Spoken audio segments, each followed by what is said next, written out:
Cook with கோமாளிக்கு எதிராக cook with கோமாளியை இது நாள் வரைக்கும் ப்ரொடக்ஷன் பண்ணிக்கிட்டு வந்த மீடியா மிஷன் இப்போ சன் டிவியில் போயிட்டு டாப்பு குக்கு டூப்பு குக்கு அப்படிங்கிற ஒரு நியூ ரியாலிட்டி ஷோவை கொண்டு வந்து லான்ச் பண்ணாங்க. ஸோ ஆரம்பத்தில் கொஞ்சம் வித்தியாசமாக தாங்க கொண்டு போனாங்க. ஸோ அது பெருசாக மக்கள் இடையே வந்து பெரிய வரவேற்பு எடுக்கலை.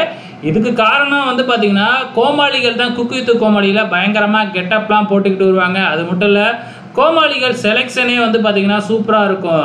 ஏன்னா முதல் நாள் சனிக்கிழமை எல்லாமே இந்த கோமாளிகளோட அந்த ஆக்டிவிட்டி இது மட்டும் தானே போய்கிட்டு இருக்கும்.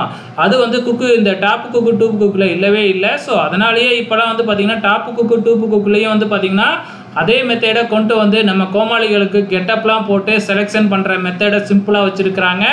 அந்த வகையில் கடந்த வாரமும் ஒரு எவிக்ஷன் நடந்துச்சு. இந்த வாரம் அதே மாதிரி ஒரு எவிக்ஷன் நடக்குமா அப்படின்னு பார்த்தீங்கன்னா கண்டிப்பாக நடக்காது. இருந்தாலும் எவிக்ஷனா இல்லையா அப்படிங்கிற தேர்ந்தெடுக்கிறத வச்சாங்க. அதில் நோ எலிமினேஷன் அப்படின்னு தாங்க வந்திருக்கு. ஏற்கனவே 5 போட்டியாளர்கள் தான் இப்போ மீதி இருக்கிறாங்க. 6 போட்டியாளர்கள் தான் இப்போ மீதி இருக்கிறாங்க.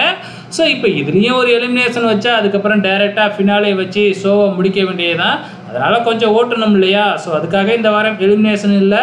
ஸோ இந்த வாரம் யார் செஃப் ஆஃப் த வீக் வாங்கியிருக்காங்க அப்படின்னு பார்த்தீங்கன்னா முதல் முறையாக வந்து நம்ம சைத்ரா அவர்கள் தான் வந்து பார்த்திங்கன்னா செஃப் ஆஃப் த வீக் வாங்கியிருக்கிறாங்க. ஓகே ஃப்ரெண்ட்ஸ், உங்களோட கமெண்ட்ஸை மறக்காம இந்த வீடியோ கீழே கமெண்ட் பண்ணுங்கள்.